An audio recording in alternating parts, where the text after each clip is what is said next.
Participan Ariruma Cowi, Juliana Ortiz Ruano, Yana Lucila Lema Otavalo.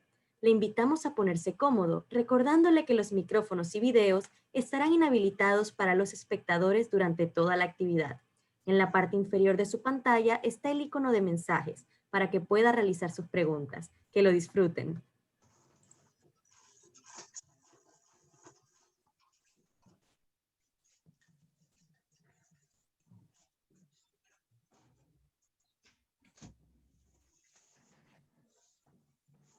¿Qué tal, Juliana? Hola, Lucila, ¿cómo estás? Para mí es hermoso. Sí, en Guayaquil, acá estoy. Ah, chévere. Qué lindo verles. Hola, Iruma, ¿cómo estás? Igualmente. ¿Qué tal? Yo pensé que era el día domingo. Uy, Ariruma. Tengo un papelito anotado que es el día domingo. ¿Qué es, pues? ¿Qué te...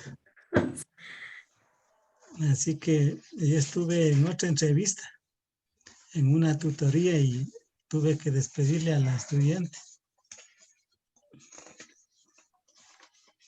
No sé cómo es la dinámica. Hola, buenas tardes. Les saluda Santiago Buenas tardes. Vizcaíno. Les decía que por favor podría empezar Liliana.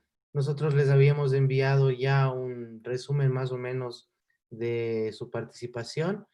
Luego podría seguir Juliana y luego Ariruma durante 15 minutos cada uno. Al final tendremos las preguntas del público si existieran. Le pido a Juliana que mire el chat y pueda responder a la mayor cantidad de preguntas del público que haya al final. Muchas gracias por su participación y bienvenidos. Ali Chishi Manaya Togoyconawan, muchas gracias por la presentación. Buenas tardes con todas y todos. Bueno, me han dicho que empiece, entonces voy a empezar. El tema que nos habían planteado era particularidades de la literatura afro y de las nacionalidades indígenas del Ecuador. Entonces, yo lo que voy a hacer son algunas puntualizaciones en torno a eso y después, si quieren, podemos conversar sobre las preguntas que se plantean.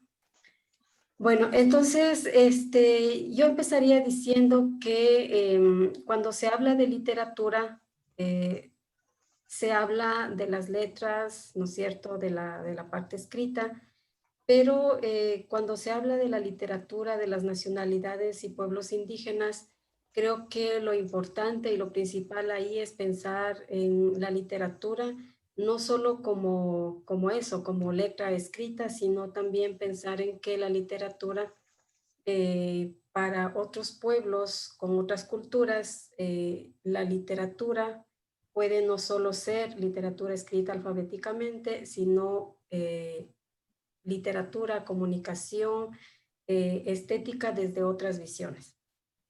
En ese sentido, yo he planteado algunas particularidades o características, como yo les llamaría, que son primero la memoria y la oralidad. Hablamos de memoria siempre pensando en lo que las generaciones anteriores o nuestros antepasados nos han dejado, tanto en lo que es la cosmovisión como en los conocimientos, saberes en distintas áreas, pero también hablamos de memoria nosotros cuando decimos que estamos aquí actualmente. Entonces la memoria es todo lo que hemos sido, lo que fuimos y lo que somos actualmente. No estoy hablando de una memoria que se ha quedado en el museo o que está en el pasado solamente, sino que esa memoria es nuestra memoria presente también. Y desde esa memoria, la oralidad ha sido la forma de transmisión, de recreación de esta memoria de generación en generación, y en ese espacio el saber decir, el saber escuchar han sido elementos importantes, así como también algunas formas de diálogo que se han dado especialmente para nosotros en forma circular y en diferentes momentos y espacios. Entonces, memoria y oralidad es una de las particularidades. Desde aquí se diría, para mí personalmente y también para otros poetas o escritores, como se quiera llamar, de los pueblos y nacionalidades, esta es un referente para nuestra literatura alfabética actual. Además de eso, la narrativa oral, ¿sí? Que se decía antiguamente, ñaupa, mama, taitakunapa, rimaikuna, eso quiere decir las palabras antiguas, pero no pensado como lo encontramos en la literatura tradicional, como géneros literarios, diciendo poesía, narrativa, etcétera, sino ñaupa, rima y cuna es todo, sí, todo está interrelacionado, además de la narrativa oral también pensada la narración mito-poética, porque siempre el mito está presente, mito de origen, diferentes tipos de mito, pero además las formas poéticas, porque esas han sido unas prácticas de la literatura o arte oral, como le llamamos nosotros acá, de los pueblos indígenas. Además está el canto, la ritualidad y la danza, que son expresiones que están entretejidas. No podemos tampoco crear una frontera muy tajante, sino que están interrelacionadas. Nosotros cuando hacemos danza también hacemos poesía, cuando se hace canto también es poesía, y cuando hay ritualidad también es poesía. Entonces, esta es una práctica que se da, digamos que integral. En otro aspecto también el estar es importante o ha sido importante desde tiempos ancestrales, hasta ahora lo es. Quizá en diferente dimensión que lo era antes, pero el estar es en relación con el entorno, en relación con la naturaleza, con los lugares sagrados, con los seres sagrados y también con la comunidad y con las otras personas que serían los seres humanos. Una de las cosas interesantes también o particulares que hay dentro de lo que son los pueblos indígenas son que nos consideramos o partimos de autores colectivos que están participando en la construcción y en la difusión y en la recreación de generación en generación, tanto de mitos, de leyendas, de poesía, de cantos, incluso del habla común, diría yo. Entonces, estos relatos que son en diferentes formas, como les he dicho, estos ñaupa, rima y cuna, serían relatos de sí mismos o de nosotros mismos, incluyéndome yo, y también sería una narrativa para no olvidar. Dentro de todo este contexto de la literatura actual, estos serían como como las características mediante las cuales actualmente la literatura indígena contemporánea es el soporte, digamos, estos elementos que yo les he hablado. Y de otro lado, ya hablando de la literatura contemporánea actual, yo diría también algunos puntos a resaltar sería que esta literatura que nosotros estamos describiendo, especialmente hablo de la poesía, sería una ruptura de la literatura indigenista de fines del siglo XIX e inicios del siglo XX, porque como ustedes saben, la literatura indigenista en nuestro país y también en América Latina ha sido que los otros, bueno, el interés social que había por la vida que llevaban los indios, en ese momento se pensó que los indios solo eran uno solo, no se hablaba de nacionalidades como ahora hablamos, pero era esa preocupación que ciertos escritores tenían, que ciertos artistas tenían sobre la situación del indio en ese momento,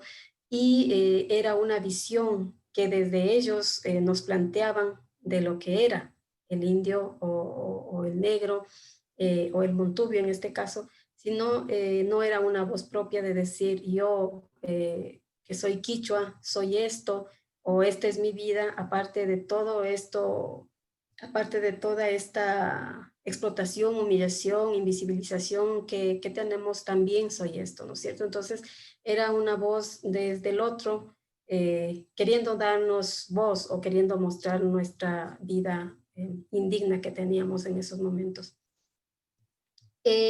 Otro de los aspectos importantes es que la literatura en lenguas indígenas o la literatura escrita por indígenas, sea en nuestros idiomas ancestrales o sea en español, también hay quienes escriben, está siempre de la mano con las luchas sociales, con las luchas de los movimientos indígenas, y a partir de esta yo creo que se visibiliza, se fortalece e inicia un proceso del cual creo yo personalmente que no podríamos llamarlo un movimiento literario de las nacionalidades indígenas.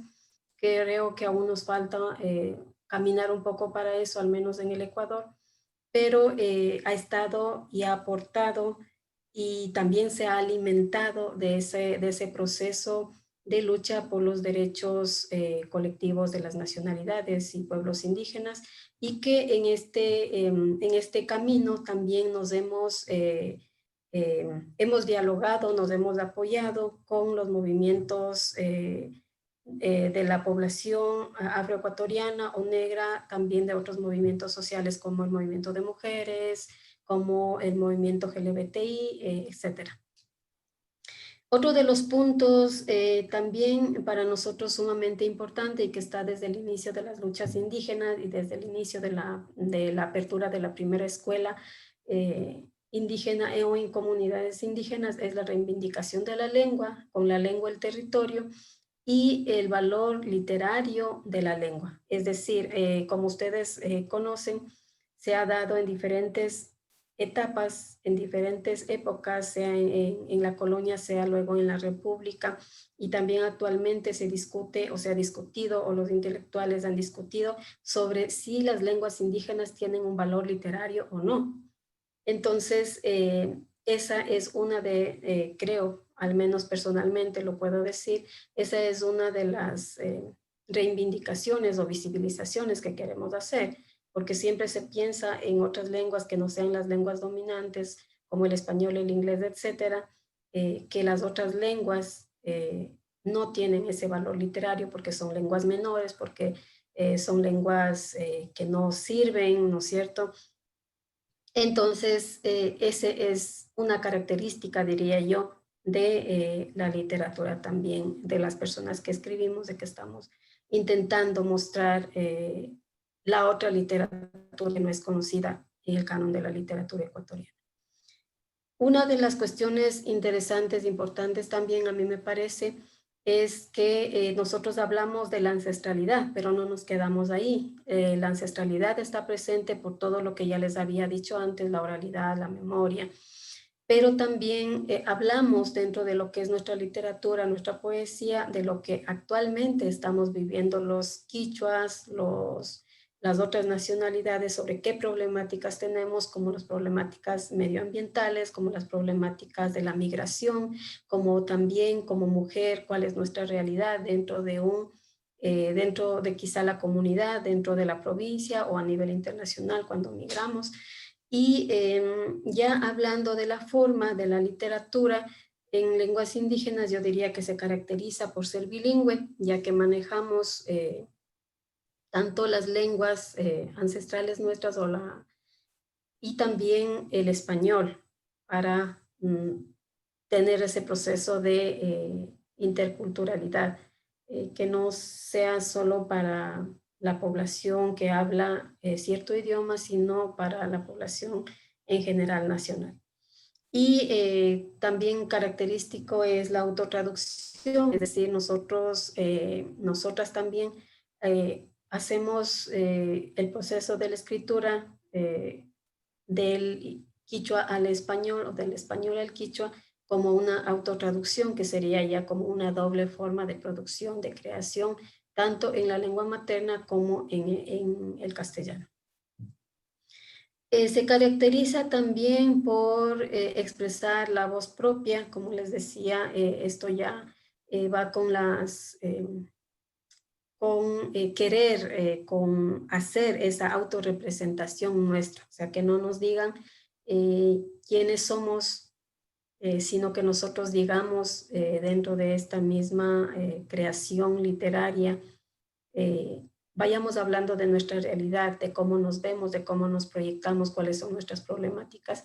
Y también está la parte humana, ¿no? Nosotros decimos, todos somos seres humanos, hablamos de todas las temáticas, de todas las preguntas, las interrogantes, las problemáticas que los seres humanos estamos viviendo dentro de todos los contextos y de todos los momentos históricos que vivimos como humanidad.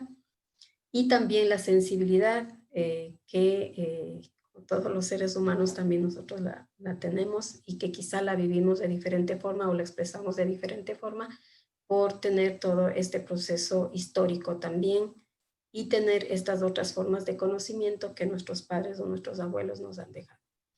Entonces, sería también una característica que a mí me parece importante decirle aquí, y es que estamos dentro de un proceso de búsqueda, yo creo, de nuestras propias formas estéticas y estamos en un proceso de lucha de investigar un poco más sobre la lengua porque todos somos hablantes, hemos aprendido posteriormente a escribir y a leer, pero esas formas poéticas, esas formas estéticas propias, creo que a través de la investigación de los valores, de las formas literarias, si se quiere decir, que tienen nuestras lenguas, estamos buscando, estamos en la búsqueda de esas formas estéticas propias que creemos que con eso aportamos más a lo que sería la literatura ecuatoriana, porque siempre cuando hablamos de literatura ecuatoriana en nuestro país o en el exterior siempre se piensa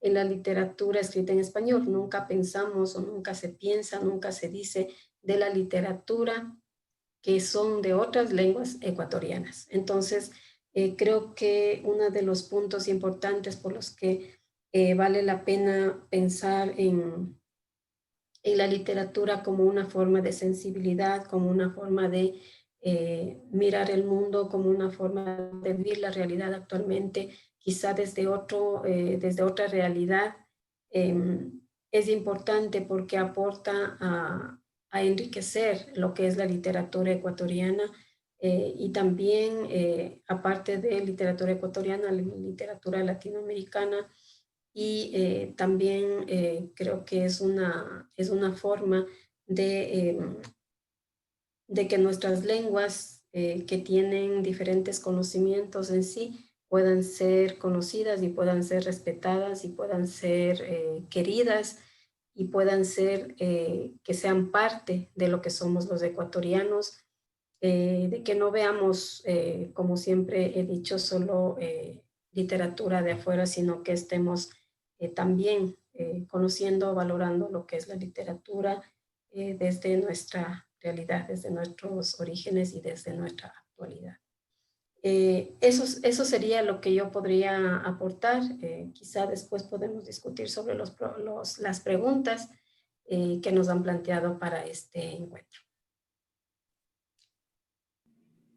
Hola, buenas tardes a todas y todos. Soy Juliana Ortiz. Estoy muy contenta de compartir esta mesa con Ariruma, pero sobre todo con Yana Lema, que fue también mi docente. En ese sentido estoy muy contenta de tener esta oportunidad de hablar con ella.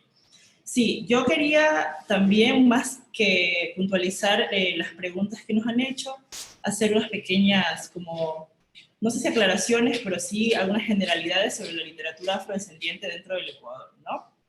Yo quiero primero hacer una distinción entre lo visible y lo existente, ¿no? Se piensa a veces que cuando algo no es visible dentro de los centros culturales y los espacios hegemónicos, esto no tiene una existencia, ¿no? Y eso es algo que sí me parece importante de puntualizar. La literatura afrodescendiente tiene grandes hacedores, grandes voces muy reconocidas dentro y fuera del país. Al igual que la literatura indígena no solamente se alimenta o no solo bebe de la palabra escrita, sino que también bebe voy a utilizar esta categoría que me interesa mucho, que es el lenguaje, la lengua nación, el lenguaje nación, que es una categoría que utiliza Kamau Brathwaite, un autor de Barbados, que me parece interesante trabajar siempre en torno a las categorías del Caribe, porque es mucho más rico para mí revisar la diáspora con la diáspora afro, que revisar no tanto la nación como un delimitado estatal. Es decir, la literatura afrodescendiente ecuatoriana crea nación no solamente con lo delimitado por el Estado ecuatoriano, sino que genera naciones imaginarias, podríamos decir, u otras naciones a partir de los vínculos de la diáspora afro, por ejemplo, con Colombia y con el Caribe. asimismo con Brasil, con el Perú y con otras naciones donde también tenemos presencia de la diáspora afrodescendiente, ¿no? Y creo que eso es importante de recalcar. En ese sentido, la literatura afrodescendiente bebe mucho de la vocalidad, que es distinta a la oralidad, que tiene que ver mucho con la estética de la voz, ¿no? Esta voz que de ninguna manera se construye solamente en el espacio en soledad, sino que se construye también en colectivo. Con esto no quiero decir que los escritores y escritoras afrodescendientes no puedan tener un proceso individual de creación. Lo tienen, pero hay una posibilidad de un yo múltiple, ¿no? Este yo que se expande, este yo que genera una posibilidad de agenciar una voz colectiva. Es decir, cuando un autor afrodescendiente que se debe a una nación dice yo, también está diciendo nosotros. Y en ese sentido, es la concepción de diáspora y la concepción de los espacios vacíos que hay de lo histórico que hace que te construyas en manada, que te agencias en grupalidad y no tanto desde lo individual. Y eso a mí me parece algo muy rico de destacar y muy interesante de revisar conforme a la construcción de esta lengua-nación de la que beben los autores afrodescendientes. También puedo decir que dentro de la literatura afrodescendiente está la particularidad de que el castellano es un castellano glitcheado, es decir, hay irrupciones dentro del castellano. Hay los casos de los palenques donde tienen su propio lenguaje. Pienso, por ejemplo, en San Basilio de Palenque, que es un territorio en Colombia, que es uno de los palenques más antiguos que se conocen en Latinoamérica. Cuando hablo de Palenque me refiero a los territorios de liberación, donde se agenciaba la liberación en las épocas coloniales y que actualmente sigue existiendo pero de otras maneras. Esmeraldas era el Palenque Libre de los Zampos también en su momento determinado, era un palenque que estaba delimitado por el norte de Esmeraldas y llegaba hasta Buenaventura, Colombia. Después, bueno, ya con la construcción del Estado-Nación se empezó a hacer otro tipo de caracterizaciones, pero a lo que voy es que en San Basilio de Palenque existe una lengua, que es la lengua palenquera, ¿no? Que tiene sus derivaciones y sus mixturas entre las lenguas vernáculas africanas con el castellano, ¿no? En Ecuador no tenemos una lengua como tal, digamos, una lengua palenquera como tal, pero sí tenemos palabras que han sobrevivido a la invisibilización de las lenguas vernáculas africanas. Entonces esas palabras alimentan lo literario. Entonces cuando nosotros leemos a estos autores, siempre vamos a encontrarnos también con estas palabras irrumpiendo en el espacio como especies de virus que tiene que ver mucho con la lengua, que impide la castellanización, que es como una forma de decir que impides colonizarte, ¿no? En el lenguaje también hay una resistencia a utilizar el castellano como tal, como se obliga a usarlo, sino que hay un vínculo más o hay una especie de vínculo y de pacto con lo coloquial también, ¿no? Con lo coloquial y con las palabras que de alguna manera fueron silenciadas por los procesos de colonización y de neocolonización que tenemos actualmente, ¿no? Que son un montón. Eso por un lado. Yo pienso que dentro de la literatura afrodescendiente yo he encontrado distintos motivos literarios, temas que son recurrentes, ¿no? El tema de la memoria. Y cuando me refiero a memoria, me refiero también a un algo incompleto, ¿no? Ahí voy a hablar otra vez de Brad White para referirme a la idea de que el mar y los territorios también esconden una historia silenciada. Entonces la literatura afrodescendiente en Ecuador, en Esmeraldas, intenta hacer visible lo invisible, hacer visible los pactos de silencio de la historia establecida o de la historia de nación sobre las cuales se fundaron los territorios, ¿no? En ese sentido, hay una búsqueda incesante por preguntarse lo que era y lo que no era dentro de un espacio determinado. Hay la urgencia de la escucha de los pares, de la escucha de los abuelos, y hay también la posibilidad y la necesidad de lo histórico como un constructo también a partir de lo vocal, es decir, la escucha y la necesidad de oírnos y de recordar, porque no hay una linealidad cronológica dentro de los acontecimientos, sino que los acontecimientos se hacen visibles, se develan en tanto que la lengua los nombra. En ese sentido, a pesar de que hayan pasado muchos años y muchos siglos desde la colonización, cuando yo digo o yo hablo de un mito oral que nace en la colonización o de algún tipo de historia de la colonización vuelve a ser presente. Es decir, se rompe con el hilo cronológico del pasado y el pasado se hace visible en el presente para agenciar la voz poética. En ese sentido, es una estética que bebe de las temporalidades, ¿no? No hay una linealidad como tal, no hay una linealidad, unos puntos específicos, a pesar de que, digamos, la historia establecida sí los delimita. Dentro de la literatura afrodescendiente, el pasado, el presente y, por qué no, el futuro confluyen en una misma lengua, ¿no? Confluyen, pero también discuten. Hay una disputa por la temporalidad también en la literatura afrodescendiente. Eso por un lado. Por otro lado, tenemos este motivo que a mí me parece muy importante, que es el desentierro, ¿no? Que lo vamos a ver presente sobre todo en la obra de Antonio Preciado, que es uno de los referentes más, digamos, conocidos dentro de la literatura afrodescendiente del Ecuador. La idea del desentierro, la idea de ir hacia los sucesos y abrirse paso dentro de lo histórico, ¿no? Y en ese sentido también podemos decir que es una estética de lo histórico dentro de los territorios, ¿no? Pienso, por ejemplo, en un poema de Antonio Preciado, en el que dice que ha encontrado un hueso en la arena y que de este hueso va a ser una flauta y que puede reconocerse en ese hueso, es decir, puede saberse cierto a partir de la observación de este hueso, a partir del desentierro de este hueso. Y a su vez, ese desentierro tiene que ver con una observación minuciosa, casi microscópica de los territorios para hallar historia ahí. Es decir, donde la historia establecida nos falla, están los territorios que nos hablan, los nombres silenciados y las cosas que nos pueden hacer una construcción histórica también un poco más propia, por decirlo de alguna manera. Dentro de la misma línea de Antonio Preciado encontramos a Jalisco González, que es un autor más que leído, es un autor que se escuchaba. Él falleció en el 2014, pero era un autor bastante conocido dentro de Esmeraldas, que en el 2012 se publica una compilación de su obra reunida en la Casa de la Cultura de Esmeraldas, y él tiene un poema, un verso que da nombre a esta antología, a esta compilación de obra que se llama Las huellas digitales de mi pueblo, ¿no? Él tiene un poema que se llama Agrandado, y en ese poema, en algún momento, la voz poética, el yo poético, sale a la búsqueda de sus ancestros. Pero él, en esa búsqueda, él llama esa búsqueda a la inmersión en el territorio para encontrar las huellas digitales, ¿no?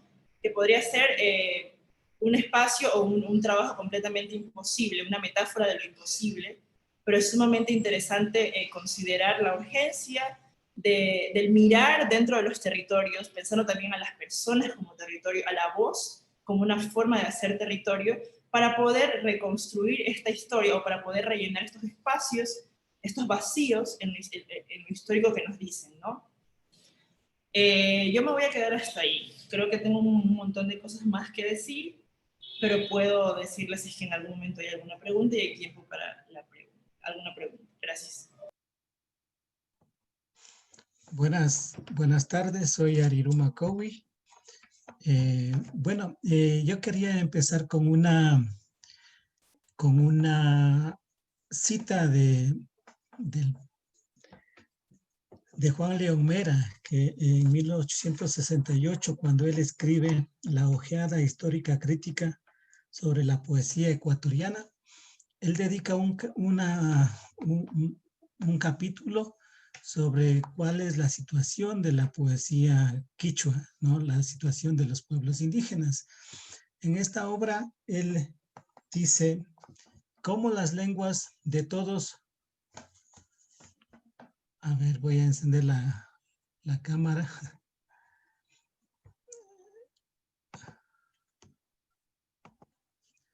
Ya, listo. Les decía que Juan León Mera manifiesta lo siguiente: cómo las lenguas de todos los pueblos que han padecido las vicisitudes de la guerra, el trastorno de las invasiones y conquistas y la esclavitud, el quichua ha sufrido también cambios y adulteraciones notables con la introducción del castellano y a la vuelta de un siglo será lengua muerta, que nadie tratará de aprender porque no cuenta con obra ninguna que lo inmortalice como el griego y el latín. Y luego pues también tenemos otra obra importante, ¿no?, de Luis Cordero, cuando él publica su diccionario a principios del siglo anterior, que es una obra muy importante y un legado muy importante para los pueblos indígenas en la actualidad, particularmente para el pueblo quichua, ¿no? En esta obra de Luis Cordero también Cordero pues coincide con esta misma visión que tenía Juan León Mera sobre cuál sería el destino de los pueblos indígenas y de manera particular de las lenguas de los distintos pueblos. Y en este sentido creo que podemos ver, ¿no?, que efectivamente desde esas épocas siempre la visión política de las autoridades, de los gobernantes que hemos venido teniendo a través de los tiempos ha estado ausente, lamentablemente, un compromiso, una visión con la diversidad de los distintos pueblos, sean estos indígenas o afros, ¿no? Entonces, en ese sentido, pues, digamos que históricamente la política cultural, la política lingüística que ha caracterizado al sistema colonial y luego al sistema republicano, lamentablemente, pues, se circunscribió en la exclusión, y también en la pretensión de anular, digamos, desde las mismas acciones estatales y de sus instituciones, anular la existencia de las culturas, de las lenguas de nuestros pueblos. Eso es un tema que tenemos que tenerlo muy presente, ¿no? Porque lamentablemente en la actualidad, a pesar de que tenemos una constitución desde el año 2008, en donde se incluye incluso la oficialidad de la lengua, no tanto del quichua como del shuar, y las demás lenguas de las otras nacionalidades, pues también consideradas oficiales en sus respectivas jurisdicciones. Entonces, lamentablemente, pues las políticas están ausentes, ¿no? Lamentablemente hay una ausencia. En ese sentido, creo que cuando hablamos del Estado ecuatoriano, de la nación ecuatoriana, debemos decirlo, ¿no? Debemos decir que lamentablemente hay una ausencia que premeditadamente se la ha provocado, ¿no? Afectando en este caso pues a las lenguas indígenas, ¿no? Sin embargo, creo que es muy importante resaltar el hecho de que a pesar de todas estas prácticas de anulación de la lengua, de anulación de la memoria, a pesar de todas esas prácticas, las distintas lenguas afortunadamente se han mantenido hasta la actualidad. Eso es muy importante, que las nuevas generaciones, sobre todo de nuestros pueblos, hagan conciencia de la vitalidad de nuestras lenguas, ¿no? Y tienen que ser conscientes de que en todas estas épocas que hemos tenido que vivir, lamentablemente, las prácticas han sido pues bastante conflictivas y sin embargo pues su presencia sigue vigente. Afectadas, pero afortunadamente siguen vigentes las lenguas y todavía tenemos hablantes. En ese sentido es importante que trabajemos y en este caso pues ya no solamente a nivel de las poblaciones indígenas, sino también de toda la población ecuatoriana, porque yo considero que en estos últimos años, en estas últimas 4 décadas, la experiencia que vive el país es una experiencia bastante interesante en el sentido de que hemos tenido una época en donde las distintas acciones que se han generado desde los movimientos culturales de los pueblos indígenas, afros y también de la sociedad en general, ha contribuido a que la sociedad ecuatoriana tomemos conciencia de cuál es nuestra realidad, ¿no? Y en ese sentido, creo que las organizaciones de los distintos pueblos han hecho una contribución muy importante. Sobre todo, me refiero al levantamiento de 1990, que marca un hito importante a nivel del país, ¿no? Un hito no solamente político, sino también cultural, porque considero que esta gran movilización contribuyó a que hagamos conciencia de la diversidad cultural del país. Hasta esa época, recordemos que la mayoría de los investigadores, cientistas sociales, políticos, comunicadores, cuando se referían a los pueblos siempre hacían la referencia, por ejemplo, en el caso de la Amazonía, de hablar sobre los aucas, ¿no? O en el caso del pueblo Sáchila, en esos tiempos se referían a los colorados, ¿no?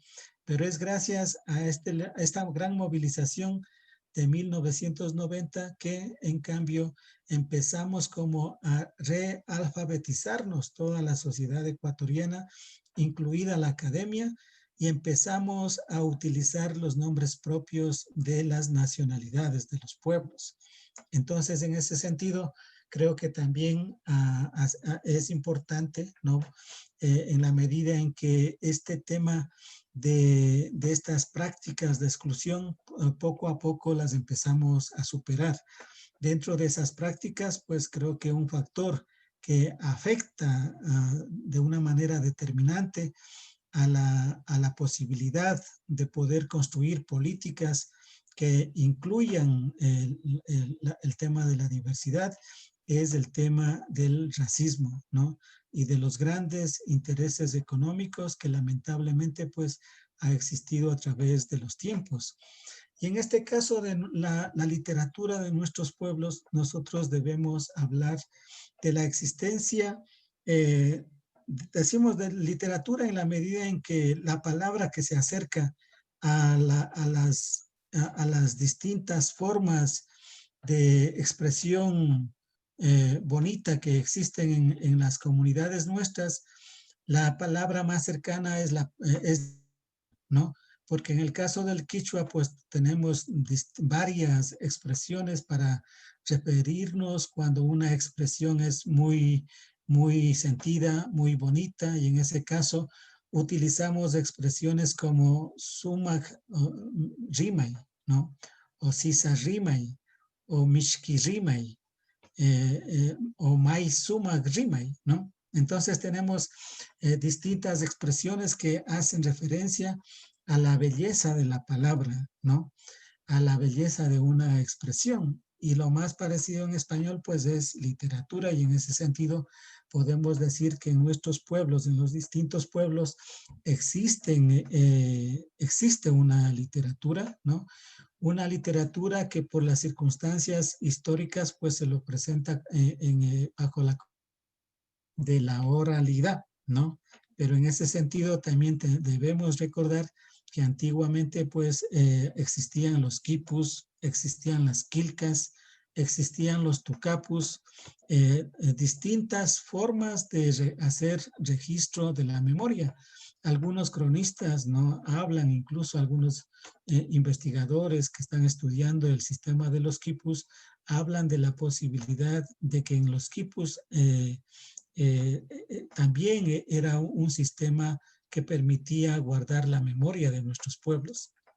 Entonces, yo creo que es muy importante tener presente que entre las distintas formas de expresión literaria que tenemos en nuestros pueblos, está presente una literatura de la madre tierra, ¿no? Una literatura que está muy ligada a la geografía en la cual nos encontramos los distintos pueblos.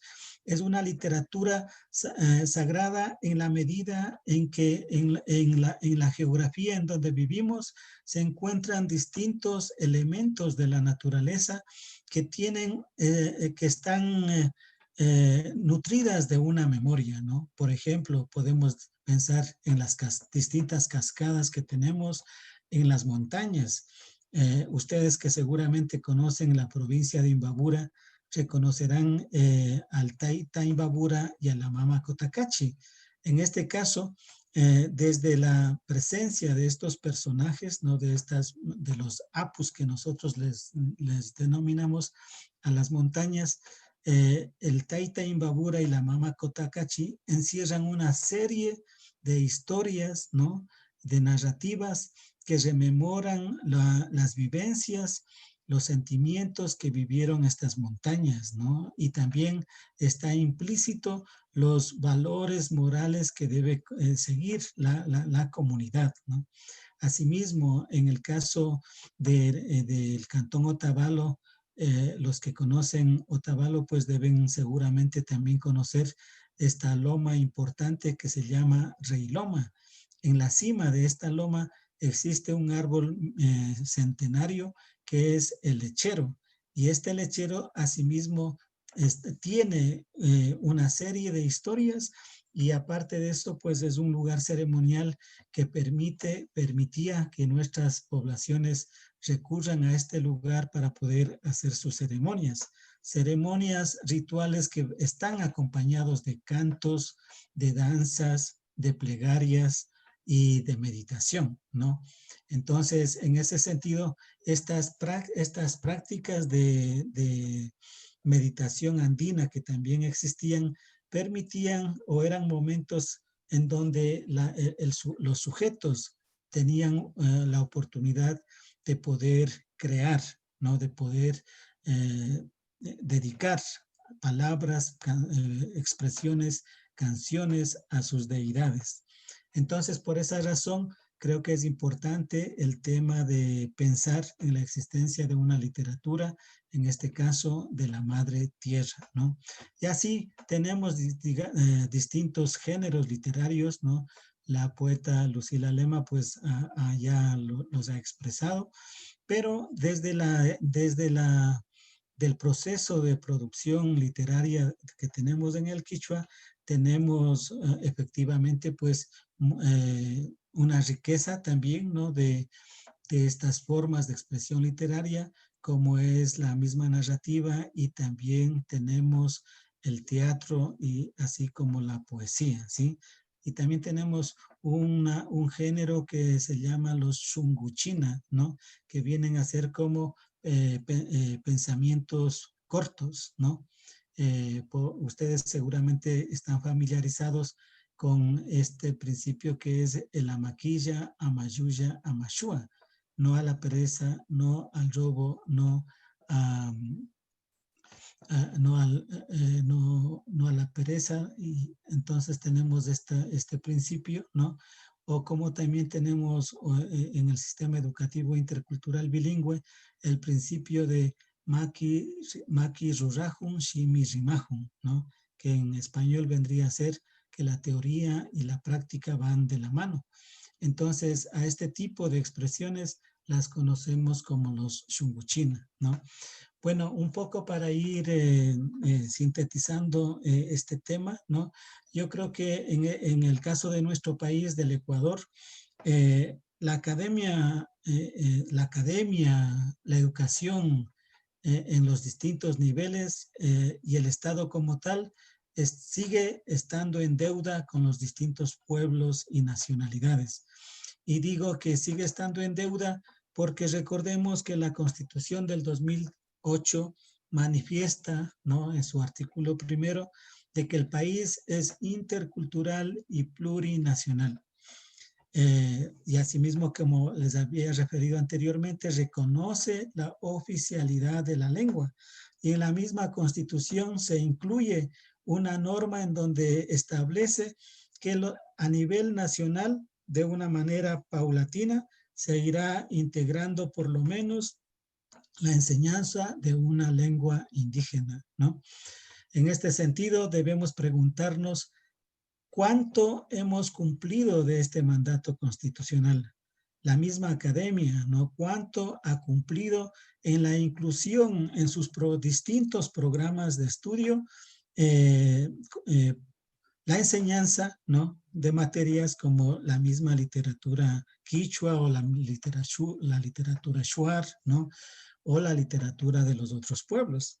Lamentablemente no se han hecho ese tipo de aportes, ¿no?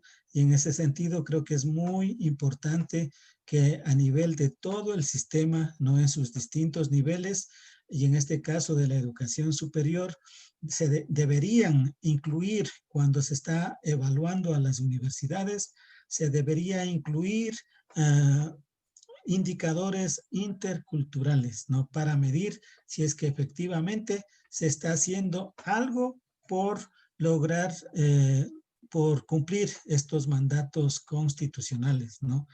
Entonces, y simplemente manifestar de que a pesar de todas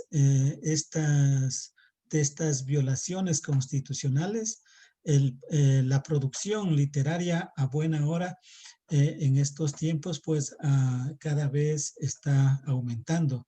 En la actualidad, cada vez aparecen jóvenes de las distintas nacionalidades que están escribiendo, ¿no? Y de lo que se ha escrito, aunque no es mucho, ¿no? Pero creo que existe una presencia importante, ¿no?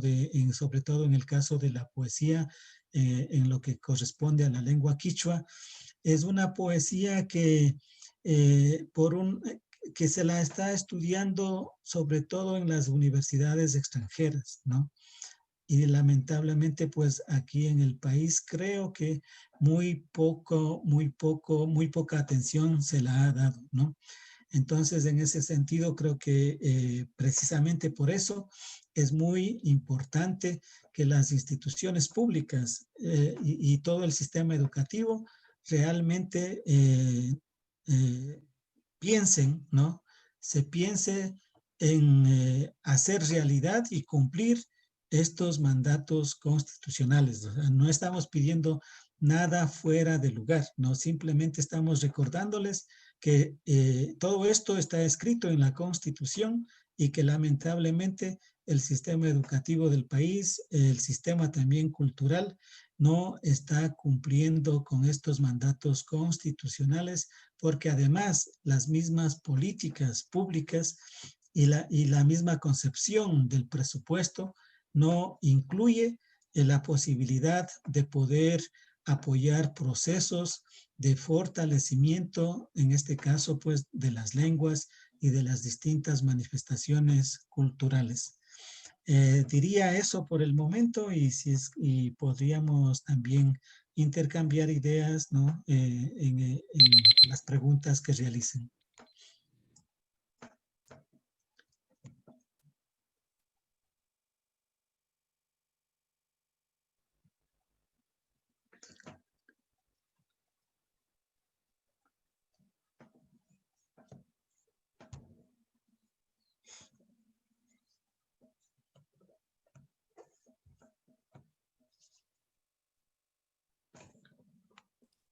Hola, sí hay algunas preguntas acá. Voy a leer.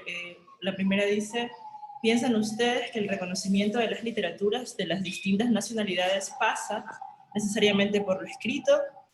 Y la segunda pregunta es, ¿cómo la literatura que existe sin ser visible podría significar una lucha contra el proceso de deshumanización que menciona Frantz Fanon?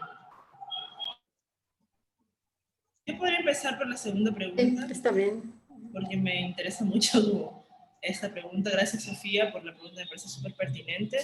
Claro, yo pienso que la literatura que existe, pero que no es visible, tiene la posibilidad de ser una literatura que se mira a sí misma. Con esto no quiero decir que es una nación que solo ve por ella. Cuando digo nación me refiero al lenguaje, no pensando en el lenguaje nación de Brathwaite. Pero sí es importante tener en consideración que es una forma de visibilizar lo que el Estado-nación blancocentrista racista ha querido invisibilizar. En ese sentido, la literatura tiene esa capacidad de develamiento, de agenciar la voz del silencio que se intentó hacer, ¿no? Para mí es una puesta más que en escena, en abismo de una realidad que no solamente tiene que ver con un presente, sino con un pasado y con un futuro también. Eso porque, bueno, nos queda muy poco tiempo y no quiero seguir hablando sola. Ahí les dejo. Sí, bueno, yo quisiera comentar un poco sobre la primera pregunta. Dice, ¿piensan ustedes que el reconocimiento de las literaturas de las distintas nacionalidades pasa necesariamente por lo escrito? Yo diría que no pasa necesariamente por lo escrito y tampoco creo que el libro salve las lenguas. Pienso que es un proceso más integral, como había mencionado, la oralidad, ahora la literatura escrita, incluso otras formas de comunicación en otros formatos como el video, como el cine, están siendo parte de esta emergencia que creo que tenemos. Yo hablo del pueblo quichua de Otavalo un poco, que conozco un poco más, y que es esto de estar recopilando información a través de videos, a través de canciones, a través de nuestra parte de la literatura escrita. Pero es la oralidad, sí, la oralidad que está cotidianamente dentro de las comunidades, con las personas mayores también, y que se va recreando de acuerdo a la interrelación que tienen los diferentes pueblos con las diferentes personas, con otras culturas. Y también está lo que mencionaba Ariruma, ¿no es cierto? La literatura ahora nosotros lo estamos defendiendo y estamos ahí en la literatura defendiendo lo que es la lengua, pero también hay otras formas de inscripción, hay otras formas de registro, hay otras formas de comunicación, que creo que todas estas se deben fortalecer, como es la cuestión de la cerámica, como son los tejidos, como son otro tipo de letras que nosotros decimos, ¿no es cierto? Entonces, todo esto debe tener su desarrollo, debe tener su camino. Luego de la interrupción que hubo con la conquista y luego de todo el proceso de la República, también se truncaron el desarrollo de estas artes o de estos sumagruray, como decimos en quichua, pero debe ser todo un conjunto. Pero nosotros estamos ahora hablando de la literatura y estamos hablando de la literatura escrita alfabéticamente, entonces desde ahí también la urgencia de que nosotros nos hemos apropiado de la escritura, ¿sí? Nos hemos apropiado del libro para poder decir, para poder comunicar, para poder desarrollar nuestras formas estéticas. Entonces me parece importante eso tener en cuenta. No es que va a salvar las lenguas ni va a salvar una cultura, creo que son muchas cosas, pero creo que en estos momentos nosotros con esta apropiación también estamos diciendo, aquí estamos y queremos nosotros también que se oigan nuestras voces a través de estos instrumentos de comunicación.